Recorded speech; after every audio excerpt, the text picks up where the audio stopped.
हरे कृष्ण, राधे राधे। लड्डू गोपाल की सेवा चैनल में आप सभी का बहुत बहुत स्वागत है। तो आज की वीडियो में मैं आपको दिखाऊंगी कि आप साधारण तरीके से बुधवार को गणेश जी का पूजन किस तरह से कर सकते हैं। आप चाहे तो चौकी लगा लीजिए या अलग से गणेश जी का आसन लगाकर या जिस स्थान पर आप पूजा करते हैं वहीं पर अपनी गणेश जी की पूजा कर सकते हैं। तो देखिए, यहाँ पर मैंने एक पात्र लिया है जिसमें हम शुभ चिन्ह बनाकर अपने गणेश जी को स्नान करवाएंगे। यदि आपके पास फ़ोटो है तो आप केवल जल का छींटा दे दीजिए और इस भाव से कि हमारे गणेश जी ने स्नान कर लिया है, इस भाव से आप जल का छींटा देकर तस्वीर को या चित्र को स्नान करवा दीजिए। अब यहाँ पर मैंने स्वास्तिक का चिन्ह बनाया है। यहाँ पर हम अपने गणेश जी को बैठा लेंगे स्नान करने के लिए। तो पहले तो मैं गणेश जी को साधारण जल से स्नान करवाऊंगी और उसके बाद में हल्दी से स्नान करवाऊंगी गणेश जी को। आप चाहे तो गणेश जी के स्नान वाले जल में भी हल्दी को मिला लीजिए, गुलाब जल को मिला लीजिए, किसी इत्र को या चंदन को आप मिला सकते हैं। लेकिन मैं अलग से हल्दी का प्रयोग करती हूँ। उससे एक तो हमारे जो श्री विग्रह हैं बहुत ही सुंदर से और चमकदार से हो जाते हैं। तो अच्छे से अपने गणेश जी को देखिए हल्दी से साफ़ करने के बाद, मतलब स्नान करवाने के बाद मैं साधारण जल से गणेश जी को स्नान करवा दूँगी। और स्नान के बाद हम अपने गणेश जी को एक साफ़ और स्वच्छ वस्त्र से पोंछकर उनके लिए जो आपने आसन लगाया है उस पर आप अपने गणेश जी को बिठा दीजिए। तो देखिए, मैं जो पूजा विधि दिखा रही हूँ वो इतनी सरल है कि आप उसे घर गृहस्थी में रहते हुए, बिज़ी रहते हुए भी बहुत आराम से कर सकते हैं। और देखिए, जब आप कोई नियम लेते हैं तो अपनी पूजा विधि को थोड़ा सरल रखें ताकि कोई भी नियम फॉलो करना आपके लिए आसान हो। तो यहाँ पर हमारे गणेश जी स्थापित हो चुके हैं। तो देखिए, छोटा सा आप कोई भी इत्र ले आइए, 10-20 रुपये में भी आ जाता है।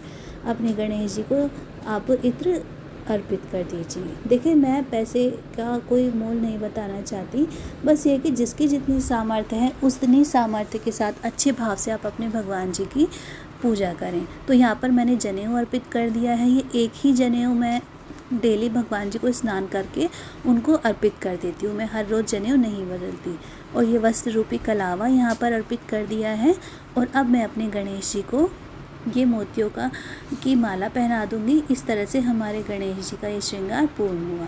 अब हम अपने गणेश जी को चंदन अर्पित करेंगे। तो मेरे पास केसर चंदन है, कस्तूरी चंदन है और उसके बाद में रोली हल्दी भगवान जी को अर्पित करूंगी। हमारे गणेश जी को तो सिंदूर भी बहुत प्रिय है, जो हमारे, क्योंकि माता पार्वती के लाला है तो इनको सिंदूर अति प्रिय है। आप सिंदूर का भी अपने गणेश जी को तिलक कीजिए। तिलक इत्यादि पूर्ण करने के बाद देखिए, हमारे गणेश जी की पूजा में तुलसी पूरी तरह से वर्जित होती है। अगर तुलसी के गमले में दूर्वा उग गई है तो आप वो दूर्वा गणेश जी को मत चढ़ाइए। गणेश जी के स्नान का जल भी तुलसा जी में मत डालिए और तुलसी का पत्र तो कभी भूले से भी गणेश जी को ना चढ़ाएं। तो यहाँ पर हमने तिलक सेवा भगवान जी की पूर्ण कर दी है। और अब हम अपने गणेश जी को दूर्वा अर्पित करेंगे। तो किसी साफ़ जगह से, जहाँ पर किसी के पैर ना पड़ते हों, साफ़ सी जगह हो, वहाँ से आप दूर्वा को तोड़ लाइए, उनको धोकर गणेश जी को अर्पित कर दीजिए। और पीले रंग के पुष्प, हमारे गणेश जी को पीले और हरे रंग के बहुत प्रिय हैं, तो अपने गणेश जी को जितने हो सके पुष्प या पुष्पों का हार आप अर्पित कर दीजिए।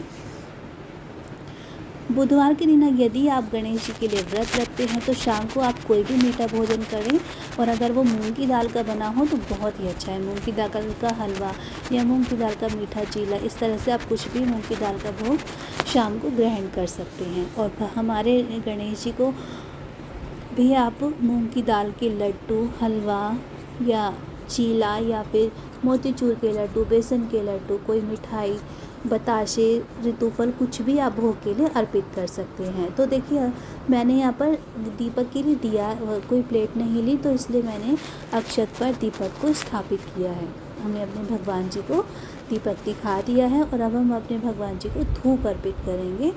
धूप हमारे आसपास के वातावरण को पवित्र करती है।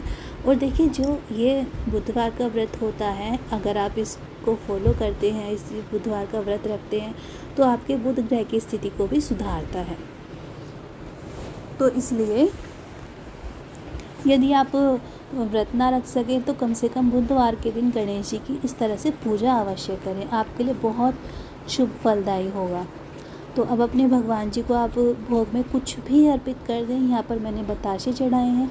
और जब हम भोग अर्पित करेंगे तो भगवान जी को जल ज़रूर रखें, क्योंकि जब आप किसी के यहाँ जाते हैं, आपको वो कुछ खाने को दे, तो खाने के साथ आपको पानी की ज़रूरत अवश्य पड़ती है। भगवान जी से क्षमा याचना करें और उसके बाद कपूर से अपने भगवान जी की, गणेश जी की आरती करें। तो ये बहुत सिंपल और साधारण सी विधि है जिससे आप अपने गणेश जी का पूजन कर सकते हैं और उनकी कृपा के पात्र बन सकते हैं। आई होप आपको वीडियो अच्छी लगी होगी।